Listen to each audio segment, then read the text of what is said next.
play. And another foul on board.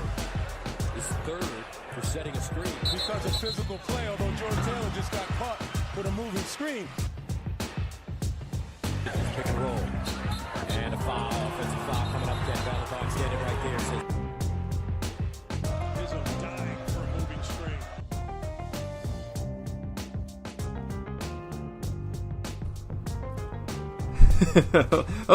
Hello everyone. Welcome back to another edition of the Moving Screen Podcast. I'm Brendan Quinn of The Athletic. I'm here with Dylan Burkhardt of umhoops.com. UM Hoops, by the way, on the move, in the train. I'm walking down the aisle. I glance down and see another passenger this morning on the train from Chicago to Ann Arbor. umhoops.com on the laptop. It was it warmed my heart, man. You are hopefully big, a loyal big listener time. of the pod. Hopefully, if you were on the 7:20 train out of Chicago, I got my eyes on you, bro. So, Dylan, we are both home for we're in our separate homes. We don't live together.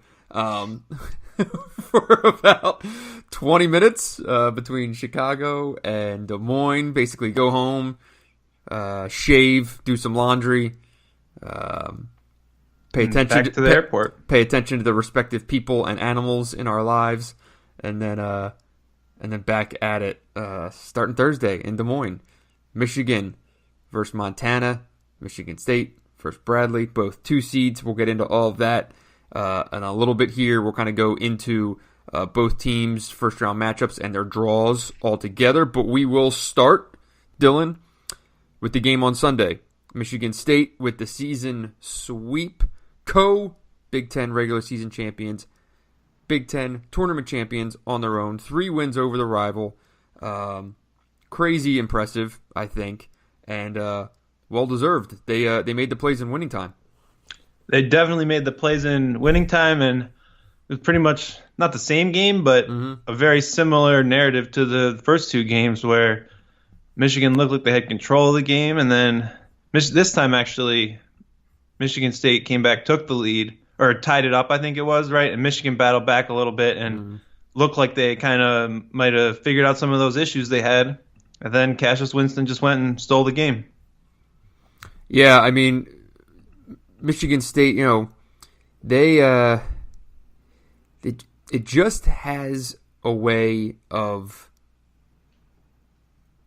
making these plays in these big moments where they're just never, they are executing right in the key moments of games. They the actions they run, the execution that they do, just everything just on point, just sticking with what you do, sticking with what works. Whereas, Michigan, I wrote today in my column off the game, like there's still a penchant for maybe some bad decision making in key spots or some bad shots in key spots. It's just these possessions in close games where you're just saying, man, I would love to have A, B, C, D possession back. And there was a lot of that in this game. There was some of it in the previous losses.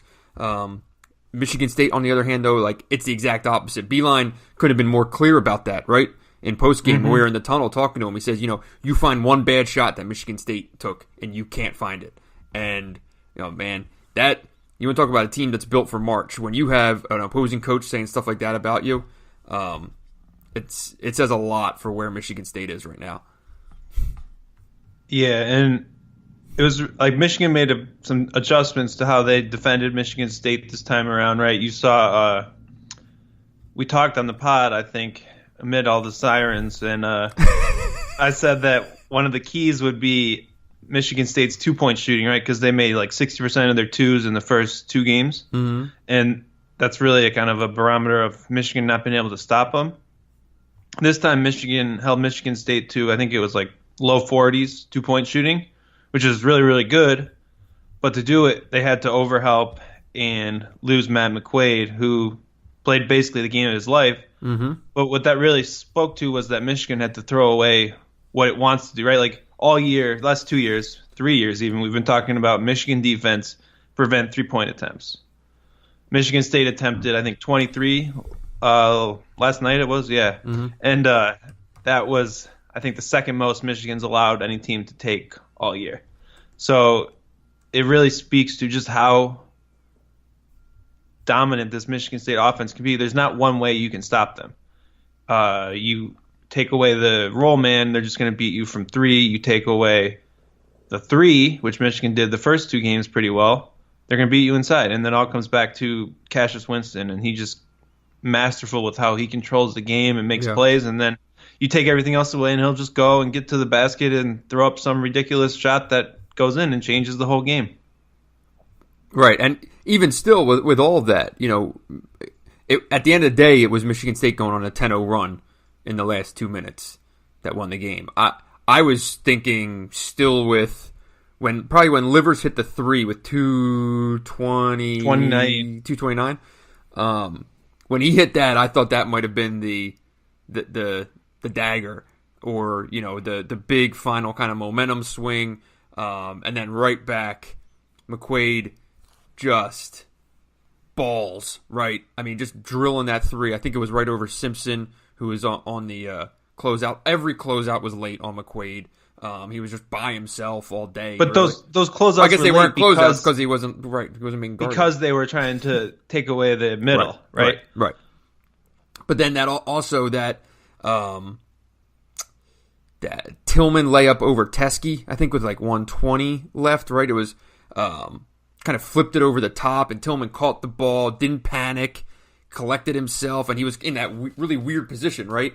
Like a little bit kind of under the basket, and I mean, just a heady move. Like Tillman, that was like a senior type play. He gathered himself, turned, flipped it in the basket, over maybe the best defensive center in the Big Ten, and just winning plays. And maybe the game's different if Xavier Simpson bangs either of those open threes that he had.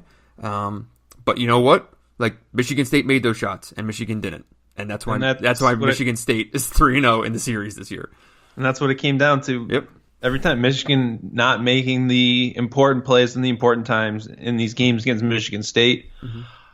One thing I thought was interesting looking back, when we were talking about the game ahead of time, we were saying, will they play everyone full loads, this and that. Oh, yeah. Michigan State starters played 98 of 100 minutes in the second half. Right. Yeah. In a game that people wanted to say didn't matter. That game mattered to everyone. I mean, that was Michigan's locker room after the game felt almost like a NCAA tournament losing locker room, like just totally crushed. And that's not what you usually see in the Big Ten tournament. Right. Any normal Big Ten tournament game, it's okay, whatever. This tournament isn't really that important. Mm-hmm. We're getting out of here and we're going to the NCAA tournament. Yep. Right? Like, you're not having guys not talk to the media after a Big Ten tournament loss that I can ever remember. Yeah, Xavier Simpson didn't speak yesterday. Jordan Poole did not speak yesterday. I don't know about Iggy. Charles Matthews spoke. He did. Charles Matthews did. Xavier's just walking around with a towel literally over his head, kind of not wanting to deal with anyone. And you're right. I mean, they took that. They were taking that game really seriously. They needed it. Yeah, absolutely. And Michigan, I mean, it was awesome to watch. Like, oh yeah, a great game. And I don't know that. So where do you take stock of Michigan from here? Of Michigan, it's the issues that arose here, like, not the first time.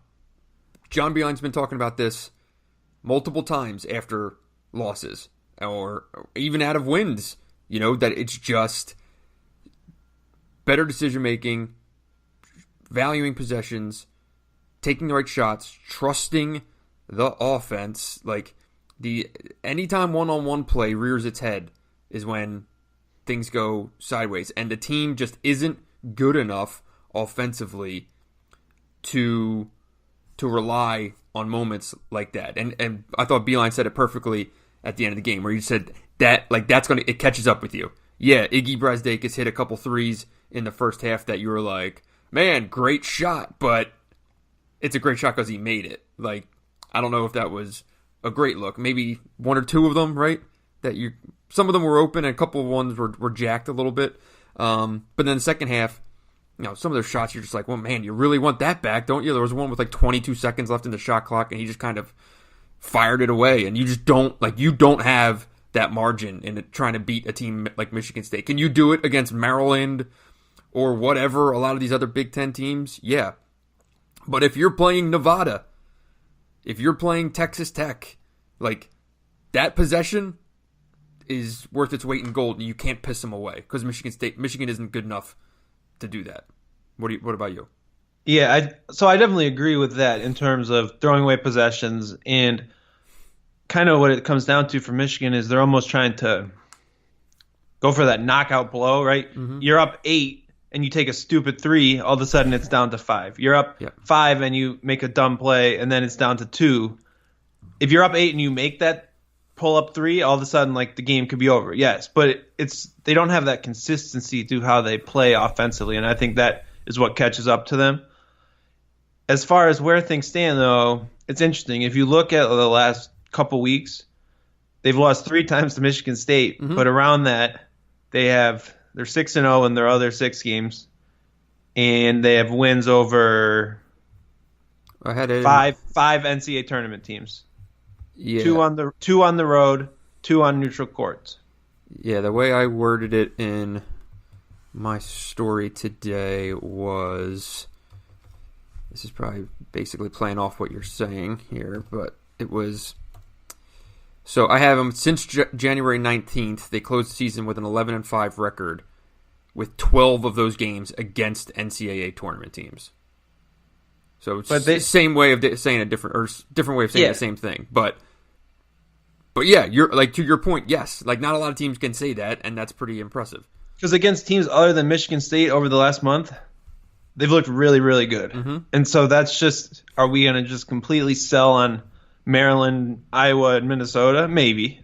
I mean, that's a fair point, but it's hard to know how much to, like, they're not going to play Michigan State anytime soon. Yeah. Right. That's like, it's how much of their struggles against Michigan State do you give to Michigan State and how much to Michigan? Yeah. I mean, I would buy that, and I think it'll do them well to get away from the conference and against teams that are used to playing them and used to seeing their kind of ball screen actions and stuff like that. I think, a lot of teams are going to see Xavier Simpson on tape and think that they have a plan against it. And that plan could unravel pretty quickly if he's playing at, that super high level that he's capable of being at. Whereas Michigan State knows exactly what to expect and has had a game plan that's based on trial and error, right? The thing is, though, there couldn't be a more clear blueprint. Now, not every team can defend like Michigan State, right? Like, they are an elite defensive team nationally. But, you can at least see what they did and say, well, this, certainly gave Michigan difficulty in this way or other. Yeah, I agree with that. I don't know for that what it's worth, It's sort of like, God, Cassius Winston looks great running the high ball screen. Why don't we just do the exact same thing? Well, you don't have Xavier Tillman on your defense. It's a little hard to switch everything and just play that effectively, right? Totally. So that's kind of like, Michigan can't just go play that kind of defense because they don't have a guy quite like John Teskey's great, but he's not as effective in those sort of situations, right? So you're still a product of, I think, how Michigan State is able to play with Tillman back there. Mm-hmm. And I think probably the best news, like, I know he missed that big shot late, but Xavier Simpson was terrific in Chicago. I think he had 30 assists to 2 turnovers or something like that over 3 games. This team, I've said it all along, goes as far as he takes them. And they can't afford for Simpson to have a bad game because I don't know that they can win in that situation. Right. The wing scoring will come and go at different spots, but it all just comes back to Simpson and whether he can figure out the opposing defense on the fly. Yep. And that's basically, I would say, where Michigan's at. I mean, the trouble is anything can happen in March, and you go home early, and this season is going to be the season of what ifs because you're one win short of a Big Ten championship, one win short of a Big Ten tournament championship, and those one wins were all against Michigan State. That's tough to swallow if you don't make something happen in the next 2 weeks here, I'd say. Agreed. And Michigan State is the exact opposite of that, where they have already won the Big Ten regular season. They've already won the Big Ten tournament championship, and now it is, can this be Tom Izzo's 8th Final Four? Can this be Tom Izzo's 2nd national championship? And I've said it, I think I said it to you in Chicago, I've said it to a couple people, like, watching Michigan State over the last couple weeks here has really, really reminded me of Michigan at this time last year. Now, I don't know if Michigan State fans want to hear that, other than the fact that that Michigan team went to the national championship game. But the point being is that everyone on Michigan State knows exactly what they're doing.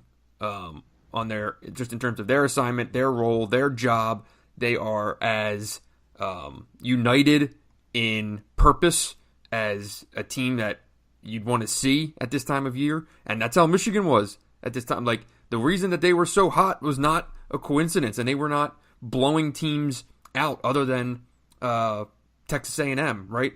Those games were... Yeah. All those games were execution because they knew what the hell they were doing, and they just got the job done. And that is exactly what Michigan State can do, and is doing. So, I'm really high on them going into this tournament, and I think that for them to beat Michigan for a third time, always being able to kind of have the counter to the counter is really, really impressive. It obviously starts with Cassius Winston, but like, this is a team, it is a smart basketball team. Without a doubt. And I think there's something some sort of exponential benefit to winning some of these rivalry games, where if you look back at what Michigan has won at Michigan State, it kind of propels their season, and it really kind of gives you a belief in the plan. Mm-hmm. And I think you look back at Michigan State coming back and winning at Chrysler, and that game was really just proof that their plan works. And I think it's a lot easier to get buy-in across everyone's role, right? Like, it works, you stick to it. You're not trying to say, well, maybe if I start gunning threes over here, we can change the plan and it'll work better because we need to change something to make it work. So I think there's just kind of a absolute belief in what they're doing, and that translates to kind of the perfect balance right now. And an incredibly level-headed team. Like, the least of my worries would be, I'm sure people that aren't around Michigan State, like, if you're just looking at it on paper, would say, like, man, are they going to be sapped of emotion, right? I mean, they just played all these huge games in the past couple weeks and blah, blah, blah, and they don't have, they just had this crazy Kyle Arns thing where, you have to think that could sap you mentally and emotionally and all that stuff. But, like, it's just not, they are just on they play with the fire, but they're on such an even keel, just in terms of how they, I think, view themselves and go from game to game. When they're in the fire for those 2 hours, they're balls out, but when it kind of comes to the next day, it's just the next day, right? And then you just go and try to win the next game. They do have that disposition to them.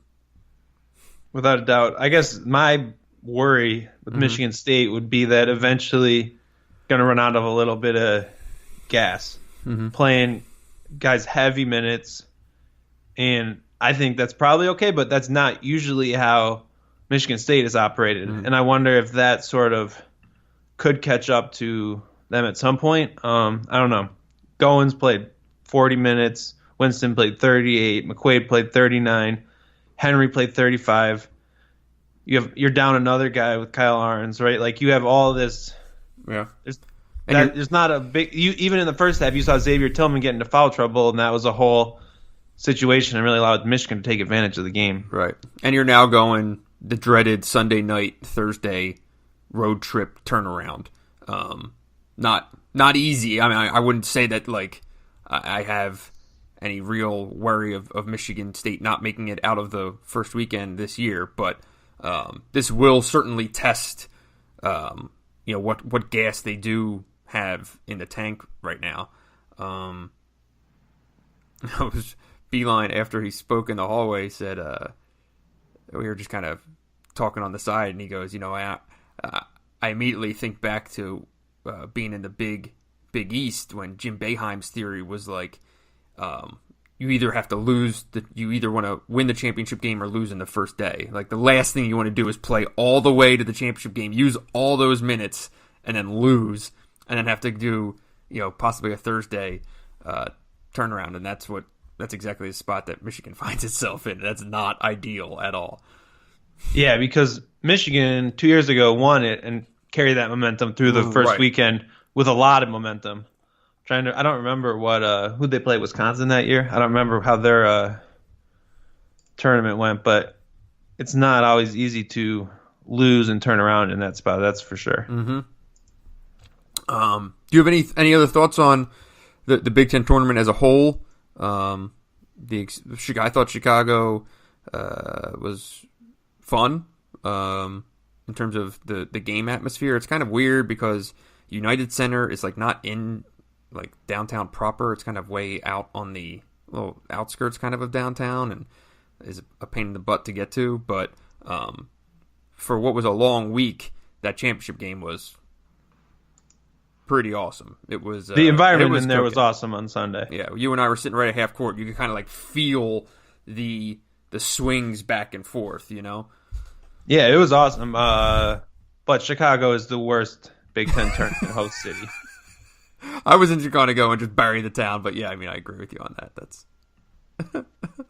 That's just the fact. Indianapolis is the best. What will be your lasting memory outside of the final game? Outside of the final game? Yeah. I guess my just biggest takeaway is that Michigan and Michigan State are way better than everyone else in the league. Like it was really jarring watching these teams play, and Michigan State are better coached and just better than the rest of the league. I think there's a bigger gap than maybe appeared at times in the regular season, but it just felt like it was a 2-team tournament all along. Mm-hmm. It did. How about you? Illinois' deep run into the finals. Maybe Tim Miles. That was an interesting show from Nebraska. I thought maybe they might have a little magic going for them, but no. It was rather home tournament. You're right. The whole league is just kind of revolving around Michigan State right now, and I'm not sure that's going to stop anytime soon. I'm not sure. I wonder how the rest of the league kind of sees itself at this point. You know what I mean? Yeah, you go into every road press conference, and the first question is, how did you build Michigan up to not be a team like we have here? It gets a little bit like, okay, what are we doing here, people? It's true. Every single bottom half school. Big Ten Media Day, yeah, it's always, the Illinois beat writers or the guys from Minnesota or Nebraska or whoever. So how'd you guys make Michigan into this thing? Yeah. A running theme. Okay, let's get into the bracket. Yeah?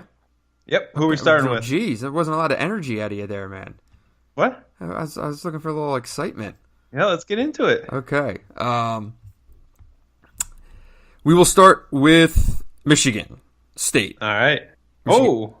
Yes, Michigan State. Because I feel like it's been the major talking point here. For what it's worth, I actually do feel like this, of all of the brackets, this actually had the fewest complaints logged nationally in terms of teams being left out or seedings being wrong or whatever, with the kind of big exception being Michigan State and the uproar over the Spartans drawing Duke's region as a possible Elite Eight game. You have theories on these complaints? You want to dive in? I don't have theories. I just don't. Your thoughts? It's just Michigan State has not made it out of the first weekend 3 years in a row. Michigan State has a very easy draw to get out of the first weekend, if you ask me. Mm-hmm. We're all crying over a game in the Elite Eight that might not happen? That's like, how many times if everyone just goes and puts their Elite Eight in, are you going to end up with, oh, well, yeah, just like we all expected? Right. I don't know. It's how the bracket goes every year. I don't know that. You want to do a straight S curve, fine, but why are we spending all this time this week talking about it? It just seems like over the top to me. It's fair. I was worried yesterday that all of the uproar over the seeding was going to end up overshadowing what Michigan State just did, because it was the confetti hadn't been swept up yet, and everyone's already complaining about Michigan State's thing. I'm like, this team just let's celebrate. What they just did. That was a pretty incredible achievement, but it's apparently you want to celebrate the Big Ten championship. Put it on Saturday. Great point. I would agree with that, and probably have it maybe valued a little bit more. I'm not sure about that theory, but it definitely is out there. Wait, whoa. What about your contingency brackets? You're saying they didn't pay off for you? For me, you're saying there was 4 what contingency do you mean by brackets. value it more? I don't know. Maybe if it gets watched more closely, there's a difference between watching a game and evaluating it versus projecting a result and then building a contingency bracket around that result without actually seeing the game. So, I guess, is your takeaway that the bracketing process is flawed, that Michigan State was, I guess, flexed or whatever word they want to use to be closer to home? Or is it that they were underseeded? I thought that, you had that, from my understanding, the committee, when the bracket is basically done, you can look at it and be like, okay, this thing here, this doesn't make any sense. We need to address this. But now there's also a ripple effect. I think Michigan State's in Duke's bracket just out of happenstance and consequential coincidences that are kind of out of people's control, because there's all kinds of bracketing rules that some team can't be there, or some team can't be there, or some team can't be in this position, and then you got to put this one in this region so that it's close to home and stuff like that. I think that the biggest complaint to me is that no one just stopped the thing and right before hitting publish said Michigan State can't be in Duke's region. That's not fair. Which I believe is able to be done. Now, who gets swapped? So there's a rule that the top 2 seed can't be with the top 1 seed, right? Right. And then from there, they try to place the other 2 seeds as close to home as possible. Mm-hmm. And then they balance out the 1, 2, 3, 4 in each bracket so it's somewhat equal. Mm-hmm. Is that correct? That's how I understand it. So I believe Michigan State's bracket has the lowest 3 and 4 seeds, right? I think that's right. Or it should be something along those lines, right? Mm-hmm. So that's the process, mm-hmm. right? And it seems like that process was followed pretty close to the letter of the law. I just, there's some sort of people, Duke is very good, and we know that they're this dominant team, and Zion and this and that. But who would you why does someone else deserve to get shipped there versus it seems like you're looking at one specific thing in the whole bracket that is being blown up out of proportion, if you ask mm-hmm. me. No, I agree with you, because you could even make the case that if you said, all right, Michigan State beat Michigan, and if Michigan State would, in theory, rather have Gonzaga as the 1 in its region, well, then let's just swap them, right? And let's just throw Michigan State into the West just so that they avoid Duke. That's all well and good, but then Duke now the three lowest seeds, the lowest, two the lowest, three the lowest, four. I'm not even saying that. I'm saying, well, now the case is that Michigan State is suddenly looking at a second-round game against Nevada, which is basically a top 25 team all year round. At some stretches, a top 10 team this year. And a potential Sweet 16 matchup against Texas Tech or Buffalo. Who's the top 3 seed. Right. You know, like, if it's up to me, I'd rather have an easier road to the Elite Eight and a worse game there than a harder road just to get there. The longer you have an easier road, the more likely your projected tougher games get easier. Right. Like Michigan State in the second round is either going to play a Minnesota team, which it could literally you could play the game right now at Minnesota and they would win that game, or they're going to play Louisville, which it already almost beat on its home court, despite Cassius Winston playing terribly and fouling out, Josh Langford playing terribly and having an awful turnover at the end. Matt McQuaid not missed playing that game, right? At all. Yeah, and it still took them to overtime. And still should have won 3 times in that game. So that's a great draw, in my opinion. Then the 3 seed doesn't have a coach. Correct. The 6 seed is Maryland. Which, again, play it in Xfinity Center tomorrow and they'll win. They've already done that. They've already beaten all these Big Ten teams. Or Belmont or Temple. Because I don't think Yale would get to the Sweet 16, but I sure as heck think that Belmont or Temple could beat LSU. And yes, they might lose to Duke in the Elite Eight. Mm-hmm. But if they were in the West, they would just play Duke the next week.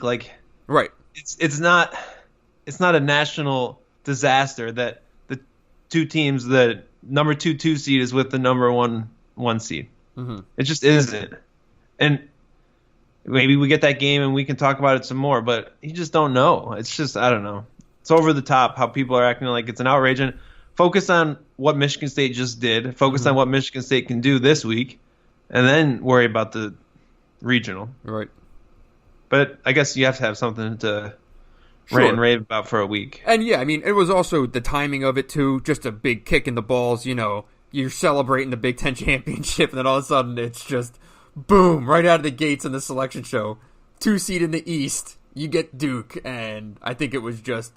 I think that had something to do with it too. Was the just swing of emotions of, you know, of course. And I mean, it's Michigan State's history with Duke. It's not just the fact that Duke is the best team in the country and Zion Williamson is this like mythical figure.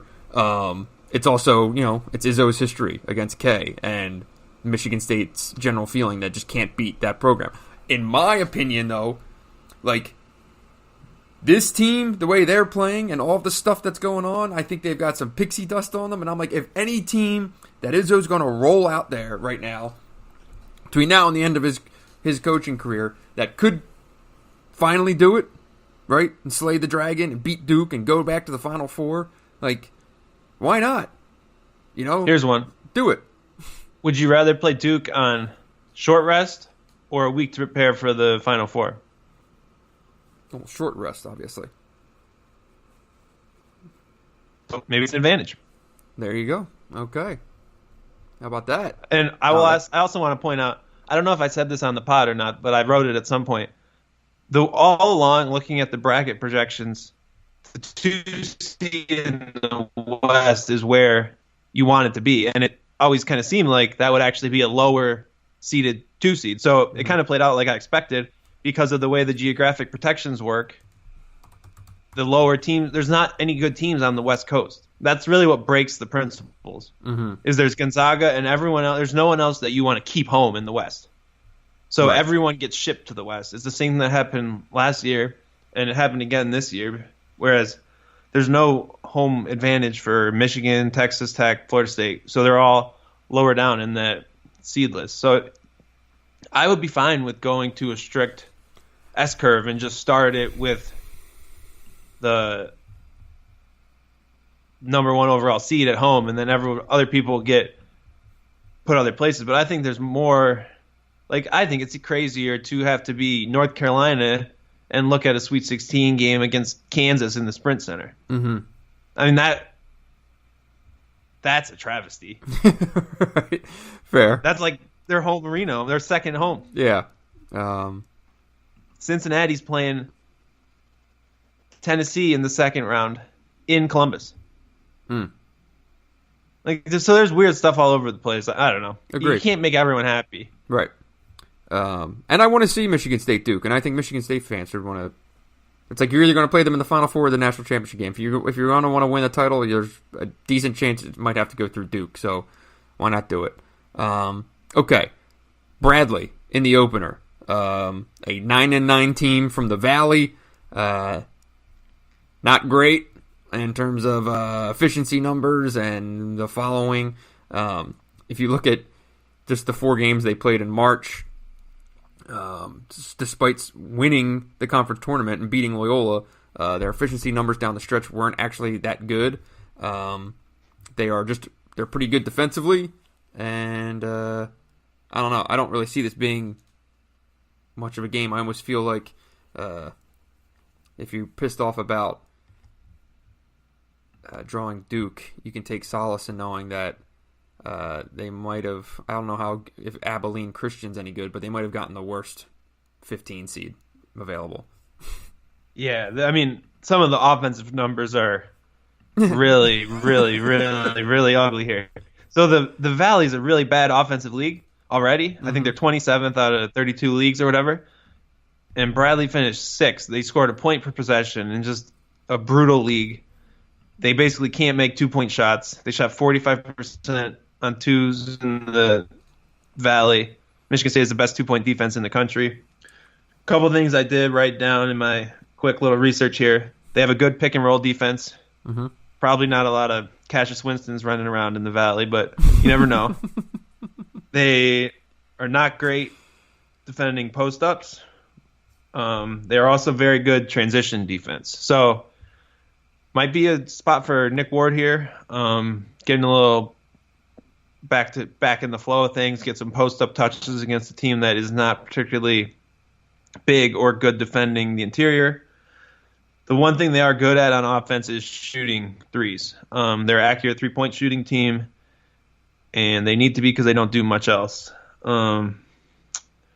Just really not an inspiring team. I mean, it was a kind of upset run through the Missouri Valley, and the whole Valley was down. I think their best win this year is over Penn State in Mexico back in November. So, I don't know. I mean, and that game was 59, 56, 63 possessions. The last 2 games they won in the Valley Tournament, 53 points on 62 possessions, 57 points on 63 possessions. I mean, that's just like, I don't know, like Wisconsin JV. Like, I don't know what you want to call them, but man, it's ugly offensive numbers, but good defense. It is. It's good defense. One of the things that I read about Bradley, though, in terms of its defense, is that they're very reliant on their guards fighting through screens. Was something that I read about them, and I'm like, well, I don't know if they were fighting around many screens set by Xavier Tillman. Like, you know, I don't know how great this defense is going to be against a team the caliber of Michigan State. The name to remember here is I just lost it.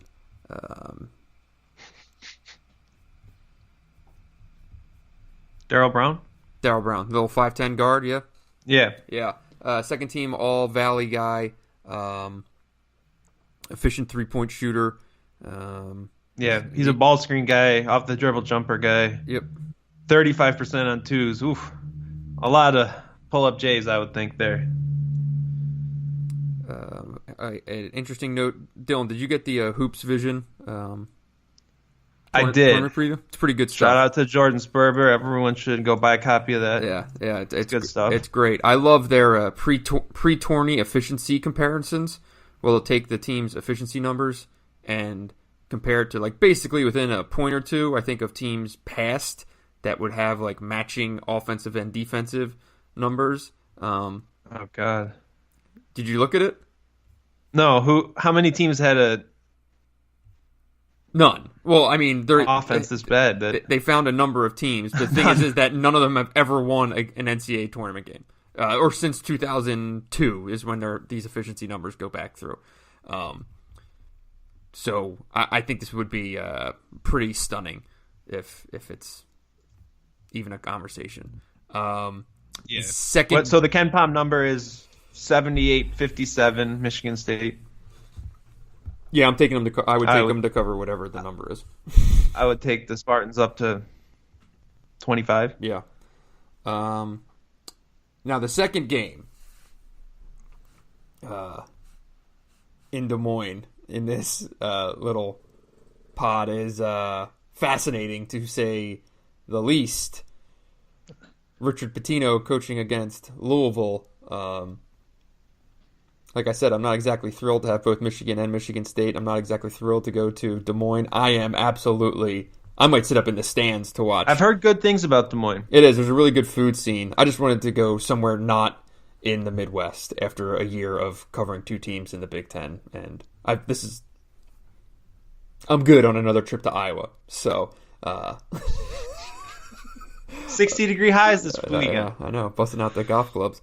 But I am pumped to watch me some Louisville, Minnesota. That should be highly entertaining. Who are you taking there? I'm 100% taking Louisville. As am I. Yes. Is there a direct flight from Greece to get some extra eyes on the game plan there? We've been trying to get Pitino some help all year. Man, I'd be fairly stunned if Minnesota pulls this out. But Louisville does have some pretty significant deficiencies. But so let's say most likely Louisville comes through. I think if it's Minnesota that actually wins, that would be hilarious to watch. Michigan State, Minnesota in the second round of the tournament. But let's project it as Louisville. What do you think there? I think it's hard to even think about picking Louisville, considering that Michigan State lost that game. Louisville did a lot of good things in that game, played really good defense, but Michigan State is a way different team right now, and they lost that game with just kind of a comedy of errors at the end, like Winston fouling out, Langford trying to dribble up the court. It was just a complete mess. I would go Michigan State pretty comfortably, I would say. Mm-hmm. So the thing is that Louisville plays the pack line, and they're a really good defensive team, and this is a team that took Duke to the brink, right? No, obviously, yeah, I don't think they roll over. They are capable. Chris Mack can coach. Yes. They will.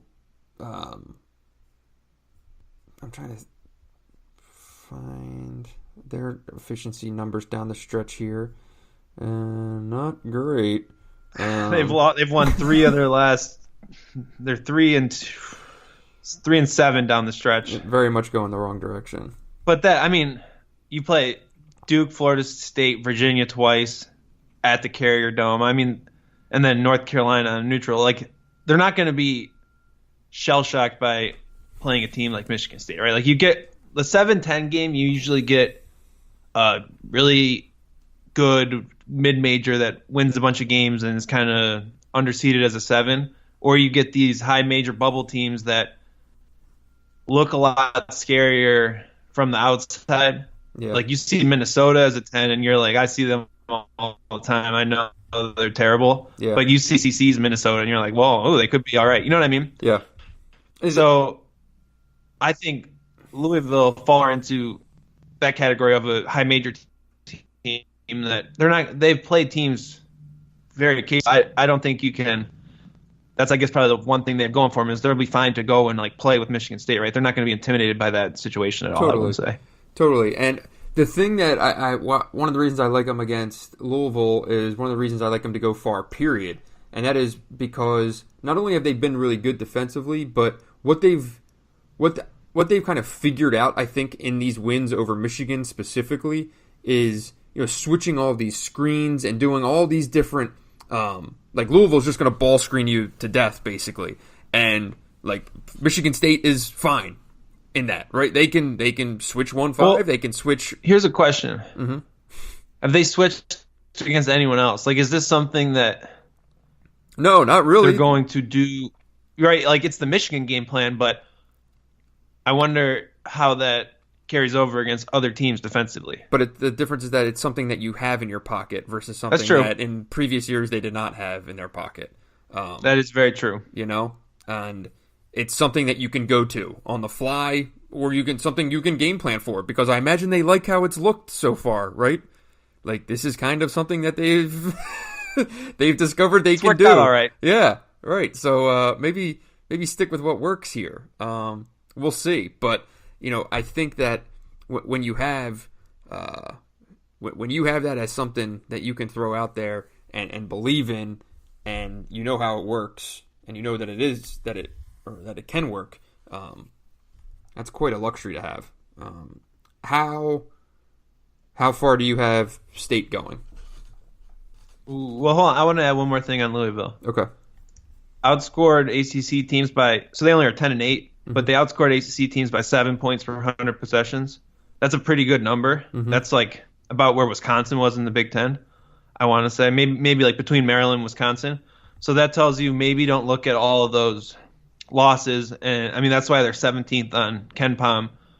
They're a team that the numbers say is probably a little better than their record. So that's the one thing I'd throw out there.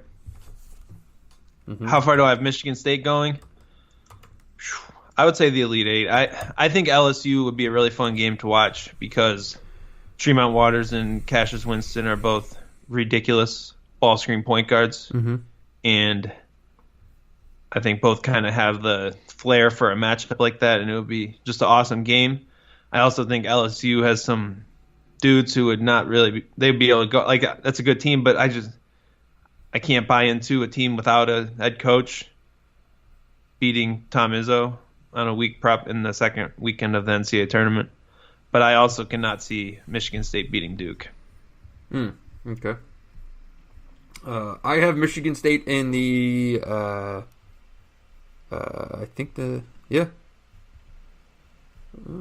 in the Final Four, going down to Gonzaga in the national semifinals is what my bracket currently reads. I like them to beat Duke because why not? Like I said, I mean, I think they are playing extremely well. All the things I said earlier stand, but specifically in the Duke matchup, not to just make it sound like I'm pulling this out of my ass. Michigan State or Duke's going to have to contend with some of the best 2-point defense out there, right? And you're going to have to deal with a team that is very much connected, and I feel like Duke at some point is going to have a game where they don't make threes in the NCAA tournament and is going to lose. That's fair. I saw a stat out there that Duke's like the worst 3-point shooting 1 seed ever. Or something. They shoot worse from 3 than any team that's ever made the Final Four or something like that. What is interesting to look at when I'm just looking at this East bracket, every team other than Duke and Michigan State is like there's no one you're lining up to pick to go far. Right. Like I don't really see a team that's going to upset Duke or Michigan State. But if one does, I think you could really pave the way for say like Duke loses to Virginia Tech or whatever. That would blow the whole thing wide open, and I think that would, I don't see another team that could beat Michigan State in the top half of the bracket the way they're playing right now. It's just a weird. I actually really like Virginia Tech, but they've had injuries and stuff. But man, it's just it's not the most exciting bracket, and it's just all eyes are going to be on the Elite Eight. I think we get 1 versus 2 and go after it. Yeah, I tend to agree. If I had to pick any other kind of sleeper out of that region,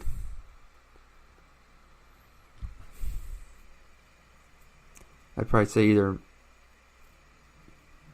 Mississippi State, maybe. But they've won a lot of good games, man. They've played a lot of good teams. And, I mean, obviously everyone has their opinions about Rick Stansbury, but doesn't mean that they don't have dudes, right? So, yeah, that's it. I agree with you, though. I think this thing is, of all the regions, it's the most lined up for 1 versus 2. Fair enough. I agree. Okay. Over to Michigan. The deja vu bracket. How about that? Get to see Montana again. The big hope in this game, I think, for everyone involved, is that the arena is not 45 degrees. Or that the clock works. That also. Or that there's not an unexplained delay before the game even starts. My big one is the temperature. Do you remember that? Vaguely.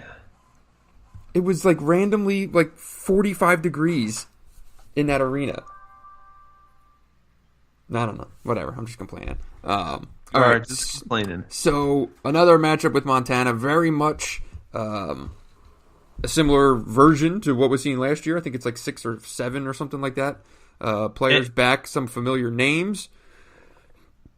What were you going to say? Yeah, so 6 or 7 back. They're one of the most experienced teams in the country, and they also added, well, they were sit-out transfers, but 2 transfers from the Pac-12 to kind of round out their rotation this year. They have a better roster on paper, if you ask me, but they have not performed as well this year. So they're way down in Ken Pom compared to where they were, and they also have a pretty big injury wild card to figure out. And what I said before about the pre-tourney efficiency comparisons, same thing with Montana, where the 1, 2, 3, 4, 5, 6, 7, 8, 9, the 10 teams that they line up with in terms of offensive and defensive efficiency, it's all a bunch of 13, 14, 15 seeds. None of them have ever won a game in the NCAA tournament. So Jamar Ako, I think is how you say his name. I'm trying to remember. He has not played. He's their starting center. He has not played the last 11 games with a knee injury. He's missed 18 games this year. He also missed a bunch of games in November. Supposedly he got surgery. There have been internet rumors that he was going to return for the last 2 weekends. He didn't. You got internet rumors on Montana? I do some deep Twitter searching. Damn. And it's more the internet rumors being debunked and say, oh no, here's this guy in street clothes again. But there doesn't seem to be anything official as to whether he's in or out or whatnot. It seems kind of like he won't play, but I mean, I'm sure it's hard. He's a big guy. He's 6'8", 253. Come back from a knee injury is tough. They're a very different team when he is not on the floor. He is like their only real big guy they have. Their rim protection goes way down. I think I had a stat in my first look today. It's like 12. They go from like a team that allows like 42%, 44% 2-point shooting to like 52%. So a huge drop off on defense. They're basically their best shot blocker other than him is a 6'2" guard, Michael Aguini, and then their best post player is a 6'5" forward, and then their best rebounder is a 6'7", 192-pound wing who wears a headband and looks like he should be at like the YMCA in the 70s. Nice. So that is kind of their setup, but they've actually been a little bit not better but different offensively without him, and so they're a lot more perimeter oriented. They shoot the ball a lot better than last year's team. They're 26 in the country in 3-point shooting. So what's interesting though is it's all the same guys that played against Michigan last year, basically the entire team. And even if they're not better this year, I think they probably feel like they're a better team beyond the numbers. You know what I mean? Well, they will certainly remember the fact that they had a 10-0 lead on Michigan to open that game in the first 4 minutes, and then basically got stuck in a vice grip. And then scored 37 points in the next 35 minutes. Not great. Right. They finished with .71 points per possession. What did they go? I think they scored 2 points in the first 10 minutes of the second half. 18 for 56 from the field. Good Lord. Yeah, that was just an awful game all the way around. Like, Michigan didn't even play well. No one played well. That game, Muhammad Ali went 3 for 11. Mo went 2 for 6. Simpson had 2 fouls in the first 4 minutes. Deron Simmons was the game changer, going 3 for 3 off the bench. Yeah, he played the whole first half. That's right. So I like Michigan here. Montana's best win of the years over their South Dakota State. That's their only top 100 Ken Pom win. It would obviously be a massive leap forward to win a game like this. What percentage chance? Let's do both of them. We didn't do this for the last one. Percentage chance of a first round upset for both teams. Michigan State 3%. Michigan 17%. 17%. I would take Montana to cover. Interesting. I think that. Do you think they're playing a team again like this, which is apparently against bracketing principles, but they did it anyways? Do you think that helps Michigan or helps Montana? I think it helps Michigan. I think without a doubt it helps Montana.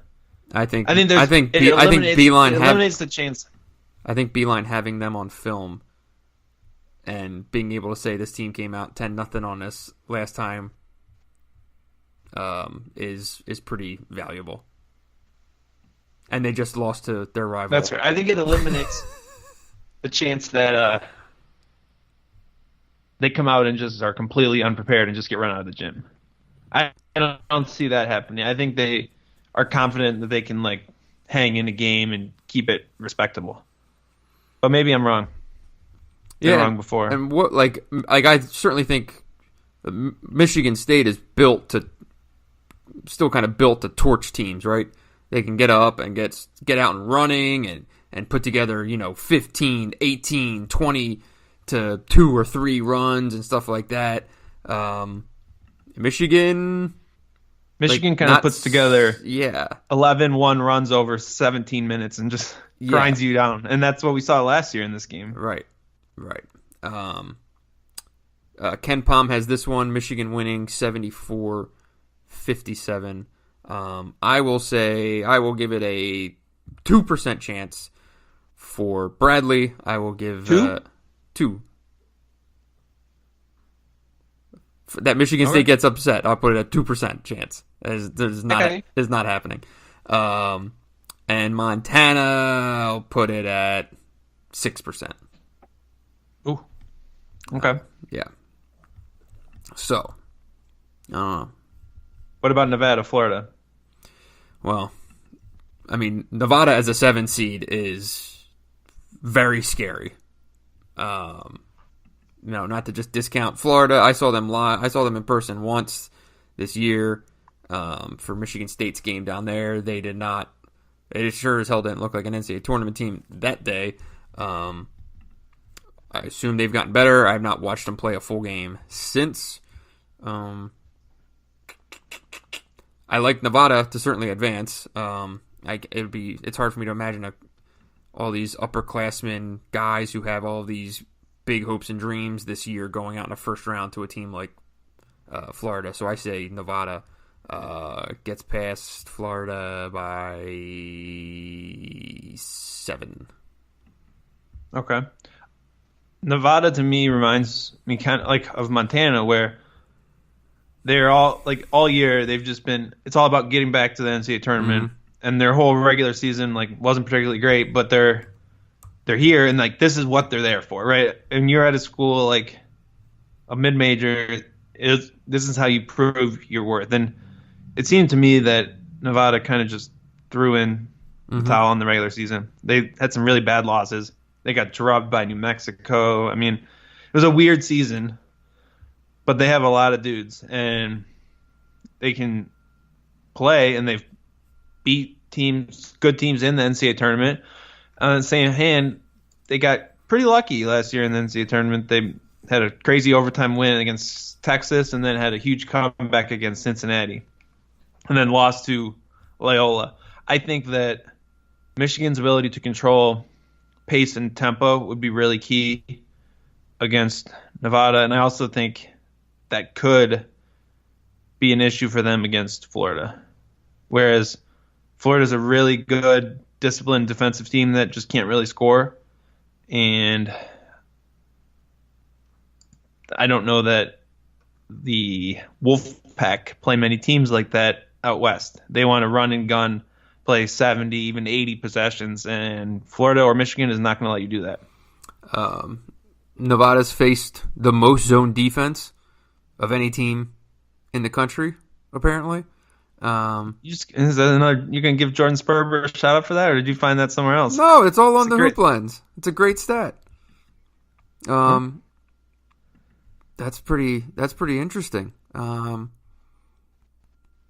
Where'd you find that stat? On the Hoops Lens. No, on Hoops Lens.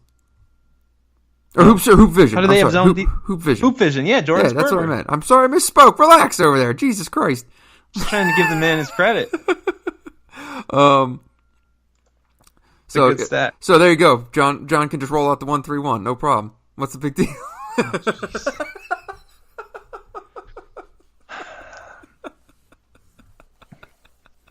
Oh man, that'll be I can't wait for that conversation though. That'd be great. No, Nevada's got. Here's the thing. Take the jersey off the name. They've got high major guys all over the place. They've got legit NBA players. They've got a lot of size. They've got a ton of experience. And this is a team that in that locker room they think that they should go to the Final Four. And you're not going to that kind of self-belief and stuff like that is not common amongst a team that you would expect, some Mountain West team that's a 7 seed. This is a different deal in Nevada. So I think they feel like they've probably been counted out a little bit too. And it's a dangerous game. It's a really dangerous game. I could see Michigan going down in this one for sure. Not for sure going down, but I think it's for sure a possibility. I'd put it at like a 55-45 game, right? Like percentage chance here. I think Florida upsets Nevada. You think Florida I think Nevada's thinking about Michigan, and I think Florida upsets Nevada. What are we betting on that? You can take one off your running tab of lost bets. No, I don't know what you're talking about. Oh, yeah. How did that bracket work out for you in Chicago? I just think that Florida is not the kind of team that you want to play, and they're not going to be wowed by. I like Florida in that spot, and I think every Michigan. This is just the under bracket. I think every game that Michigan plays in this region is just going to be similar to last year in many regards. Just a miserable chore to score for both teams. I think the Montana game will kind of grind it out. I think Florida would, if they get Nevada, that would be a game where maybe it shoots out a little bit, but then you have Texas Tech, all these slow, kind of methodical defensive first teams that Michigan could line up with. Florida basically put up 2 wins over LSU, a win over Ole Miss, and basically that's it this year. I think it'd top 15 defense on KenPom. Okay, well, that top 15 defense lost 15 games, including an L at home to Georgia 2 weeks ago. I think it'd be a big step forward for this team to beat a team the quality of Nevada. So we'll talk on Thursday afternoon. Getting me a steak. Getting me a Des Moines steak on Burkhart. Let's hope it comes faster than the Wichita steaks. Oh, we're not getting into that. Okay. So you say, well, you think Michigan Nevada is a 55-45 game? Yes. I have them advancing though. I have them losing the next game. So you have Michigan advancing. So how you have them losing to Texas Tech? I do. What don't you like about that matchup? Well, you're talking about a team that has its main questions have always been offense. I've thought all along that at some point this team's undoing in the NCAA tournament would come when it's just the offense just can't make shots and can't get going. And lo and behold, in the Sweet 16, they have the number 1 ranked defense in the country waiting for them. Texas Tech basically specializes in keeping people out of the middle of the floor, and that's what Michigan does when it's at its best, is Xavier Simpson getting into the middle of an opposing defense. It's going to be a very difficult matchup, and it's basically, unless Michigan shoots the shit out of it in that game and goes 9 for 22 on threes or something like that, I don't see that one. I see it ending there. My opinion. See, that's where I disagree. Not that they could lose that game, but with your logic. Okay. So we all know Michigan is a defense-first team. Do you think they would have more chance of losing to a defense-first team or an offense-first team? Do you think that they crumble when they can't get stops score, or when they can't score? When they can't score. I think So I think we philosophically disagree on this. Yeah, that's just wrong. I feel like Michigan will lose when it can't get stops. Because it can't score enough to keep up with people that are scoring. I don't know, man. I feel like they're at their worst when they get in these long, drawn-out offensive stretches. That's when things go sideways, and that's where it loses. Well, we're disagreeing left and right on this pod. Michigan's. Well, I'm sure people will voice their own opinions in the Twitter comments. Michigan is 3-5 when it allows more than a point per possession. Okay, it's fair. They've also only lost 6 games. Michigan and how many? 4-4 when it scores less than a point per possession. So it's won 4 games scoring. Basically, my point is, I don't know if Texas Tech can score on Michigan either, and then it just becomes kind of a execution coin flip. How many top 10 defensive teams have they played this year? Let me check. I got to pull up this handy dandy KenPom here. They've played Wisconsin, Michigan State, and that's it. Well, there's only so many top 10 teams they can play. Okay, how many top 20 defensive teams have they played? Northwestern. How did Northwestern end up with That's crazy. top 20 defense? Point being, okay, you just said Michigan State and Wisconsin. What are their records against Michigan State and Wisconsin all combined? 1-4. Michigan State won those games with its offense. They broke Michigan's defense, in my opinion. That's what I would point to. I would say looks bad when it can't keep up. say Michigan scored 60 points in the last loss and 63 points in the loss before that. And 70, which was pretty good, but my point remains. I think we just look at it completely. I just think we look at it differently. Michigan Texas Tech would be like Michigan Houston last year. Ugly, grinding. And Michigan should have lost that game. Well, yeah, that happens. It's going to come down to a crapshoot. I'll give you that. And I think Florida would be a similar situation where 2 inept offenses going back and forth against very good defenses. Whereas Nevada, I almost like how it sets up for Michigan because they can take away something that Nevada relies on. Transition offense. Yeah, I'd agree with that. Nevada, I could see going like Texas A&M last year, to be honest. Go ahead. No, go ahead. I was just gonna say I've just seen it in my head. It's been when this season's going to end in one of these games where they just go scoreless for 8 minutes and just can't make a shot, and suddenly it turns into Jordan Poole freelancing or Iggy Brasdeikis tossing up shots or Xavier Simpson just not being able to break down opposing defenses and the ball screen defense or the ball screen offense just getting shut down. And then when the offense can't score, eventually it takes a toll on defense, and then you give up some buckets and you lose a game. We could do a whole podcast on the things you see in your head. That would be a good one. But like, I think there's logic to that. Yeah, there is. But if you think of Michigan's NCAA tournament run last year, they didn't score in any of the games. True. It was all just defense and then grinding out a result.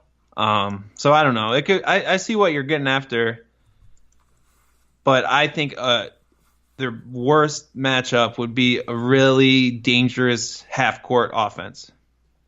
That's what makes Michigan State so hard for them to beat, is a really good half-court offense that can space the floor in multiple spots and put pressure on their defensive principles. Now, that's not a really good transition offense. That's different. That's something that they can squash. Basically, we've seen that over and over again. It's not this run and gun team, but it's a great ball screen offense with floor spacing and shooting. Okay. Now, I don't think Michigan could score against Texas Tech, but I don't know that Texas Tech could score either. So that's what it comes down to, a rock fight. Oh. I know they're playing in the Big 12, but they put up a hell of a lot more points than Michigan has this year. They put up 91 against Kansas. They're 36th in offensive efficiency. Nationally, they finished 36th in adjusted offensive efficiency. Yeah. So, and Michigan's 35th. Michigan is what? 35th. Or no, they're 20th, sorry. 18th. So 18th. So maybe Michigan is going up against a few better defenses. Yeah. You're trying to act. I mean, the Big Ten is a very good defensive league. Mm-hmm. It's not like Michigan's going to be shell shocked to see a pack line defense. They're just not particularly good at attacking it. True. Well, all right. Yeah, Texas Tech team did hold Duke to 69, which is pretty much nobody else held them under 70 all year. But okay. Anything else? We're at the hour mark. Yeah, I just disagree with you, man. We can. We're allowed to. We're allowed to disagree, buddy. It's okay. I just feel like you're wrong. Well, okay, I don't know what the hell to tell you. This is my opinion. I don't know what to tell you. I'm sorry you think I'm wrong. We will find out in 2 short weeks. Why is your audio getting shitty? Is it better? Is your Wi-Fi signal bad? You sound loud and clear. Let's just debug this right here on the live stream. Well, your audio is coming through all scatter. So, all right, well, we're gonna wrap this thing up because I don't know if anyone can even hear this at this point. But thank you all for listening. Thank you all for following along throughout the season. It's gonna be a great March. We will carry this thing, I guess, for as long as we see fit. So, make sure you Friday pod, yes. We will both be in Des Moines, so we'll crack a few beers and hit record and give you guys what you want. So subscribe to the pod, rate, review, and share it.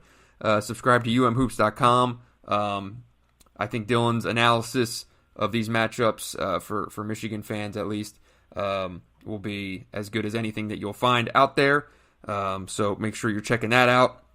I'll try to tell a good story or two along the way. So subscribe to The Athletic and follow all of our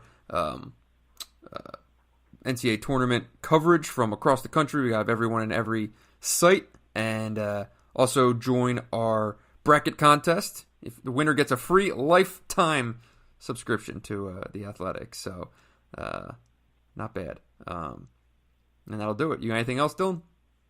That's it. All right, ready for Thursday. All right, well, I'll see. I don't know if we might not be on a talking basis, though. It sounds like you're still pissed at me, so we'll work it out. We'll have to clear the air. Jesus. All right, everyone. Thanks for listening. We love you, and be sure to tip your bartenders and your servers.